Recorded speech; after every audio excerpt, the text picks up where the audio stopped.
to you about the stigma against mental illness and the consequences it has on not only those with mental illness, but on society itself. My goal is to persuade you to reduce the stigma and to understand that those who suffer from mental illness are capable of being just like you. My goal is to help you to understand and fight the stigma against crazy. We have all heard of mental illness. You hear words associated with it all the time. Crazy, dangerous, unpredictable, and incompetent.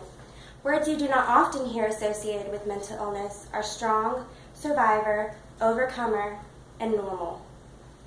Over a quarter of our general population has some form of mental illness. However, because of the stigma against mental illness, over half of those people will not receive treatment until it's too late. I am in that 25%. I was diagnosed with bipolar disorder when I was 19 years old. Because of the negative feedback from both society and myself, I struggled with my disorder for over 4 years.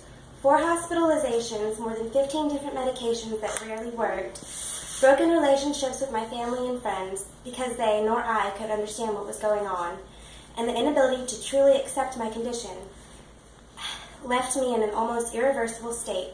It took my child to pull me out of my struggle. Today I'm going to persuade you to demolish your stigmas against mental illness with information about it and the consequences that stigmas can have on those living with mental illness. First, I would like to speak to you about the facts. Understanding mental illness. According to the National Institute of Mental Health, half of all lifetime cases of mental illness begin by the age 14. Unfortunately, because of the negative impacts that stigmas may have on mental illness, these people will wait years, sometimes even decades, before receiving treatment. Mental disorders are considered to be the chronic diseases of the youth. Unlike heart disease and other serious illnesses, mental illness strikes youth when they're in their prime. According to the Association for Psychological Science, mental illness has wide-reaching effects on people's education, employment, physical health, and relationships. Although many effective treatments are available to help those with mental illness successfully live and thrive, only half of those receive treatment. I touched on a few of the words associated with mental illness in the beginning of my speech. These words are judgments. These words are just a small part of the stigma placed on those that are mentally ill. Attention seeker, insane, insecure, deformed, deranged, disabled, psycho, loony bin, odd, outcast. These are all words that a group of 14-year-olds were asked to describe mental illness.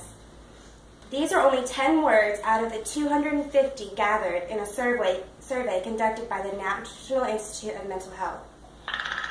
We have all heard the saying, sticks and stones may break our bones, but words will never hurt us. Unfortunately, words have a stronger impact than one might originally think.